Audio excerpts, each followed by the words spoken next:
अपना भाषण भूल गए क्या? नहीं भैया, मैं कुछ भूला नहीं हूं, लेकिन मैं भाषण नहीं दे सकता।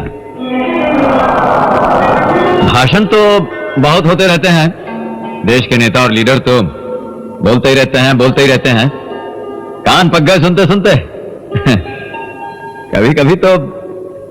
कभी कभी तो सोचता हूं कि इनके मुंह से शब्दों की जगह अगर गेहूं और चावल निकलता तो कितना अनाज होता। कभी कोई भूखा नहीं रहता। अरे राम भाव, कैसा हो? तुम यहाँ आए हो कहा? अच्छा, और सब कुशल मंगल तो है ना? राम सब इन लोगों से कहत रहा है कि ये भाषण में ससुर का रखा है, भाषण में कुछ रखा उखा नहीं है। हाँ नहीं भैया, मैं भाषण नहीं दे सकता हूं, इसलिए कि ना तो मैं लीडर हूं ना नेता हूं। तो फिर तुम कौन हो?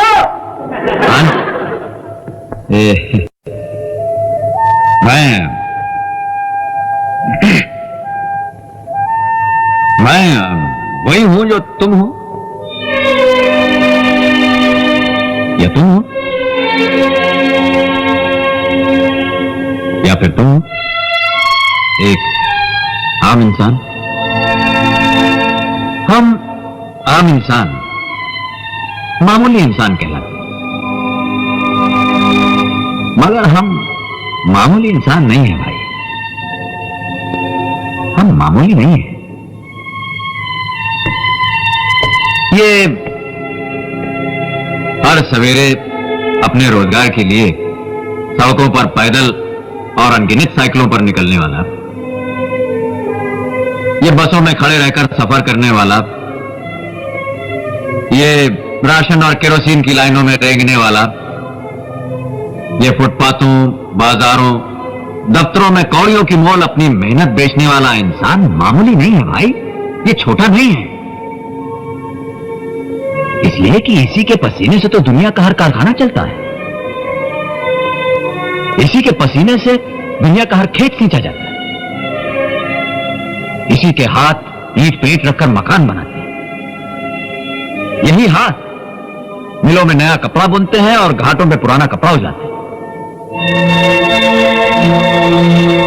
इस दुनिया की हर रोटी, हर कपड़े, हर मकान के पीछे हम हैं। हाँ, हम आम इंसान। यही इंसान इस जमीन का वारिस है, इस धरती का पहला बेटा है।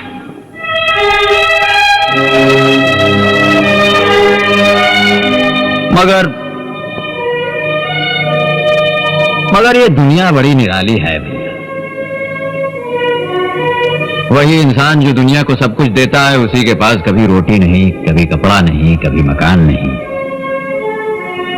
यहां जो मुसीबत आती है सबसे पहले इसी पे आती है। महंगाई बढ़े तो सबसे पहले इसका चूल्हा ठंडा होता है, बीमारी फैले तो सबसे पहले इसका बच्चा मरता है। वो बाढ़ हो, सूखा हो, और तो और दंगे फसाद में भी आम आदमी ही मरता है, बाकी तो किसी का कुछ होता नहीं है भाई।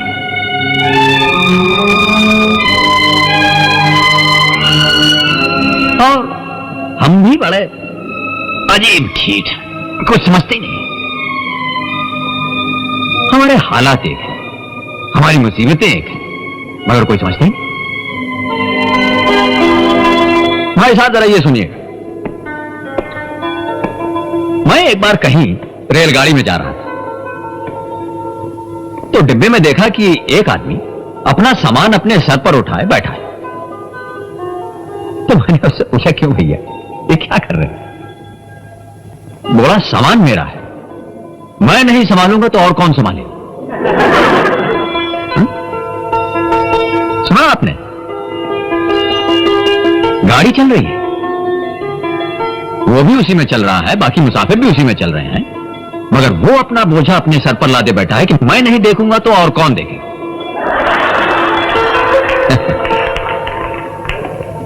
हम सब भी बस ऐसे ही हैं, जिंदगी की गाड़ी चल रही है, हम सब एक ही डिब्बे में हैं, लेकिन अपना अपना बोझ अपने सर पर उठाए बैठे। तो भैया, मैं तो बस यही समझता हूं और यही आप सब लोगों से कहना चाहता हूं कि अच्छा तो यही होगा कि हम और आप अपनी अपनी खुदगर्जी का बोझ सर से उठा के नीचे रख दें और यह देखें कि जिंदगी की जिस गाड़ी पर हम चल रहे हैं वो सही पटरी पर चल रही है या नहीं। इसलिए कि अगर वो सही पटरी पर नहीं चल रही है तो ना आप अपनी मंजिल तक पहुंच पाएंगे और ना मैं। और अगर गाड़ी की पटरी सही है तब हम सब अपनी मंजिल तक पहुंचेंगे एक साथ। हम आम, छोटे और मामूली इंसान, हमारे सुख दुख एक, हमारा नसीब एक, और जिस दिन हम एक हो गए उस दिन दुनिया की कोई भी ताकत ना हमें लूट सकती है, ना दबा सकती है, ना मिटा सकती है।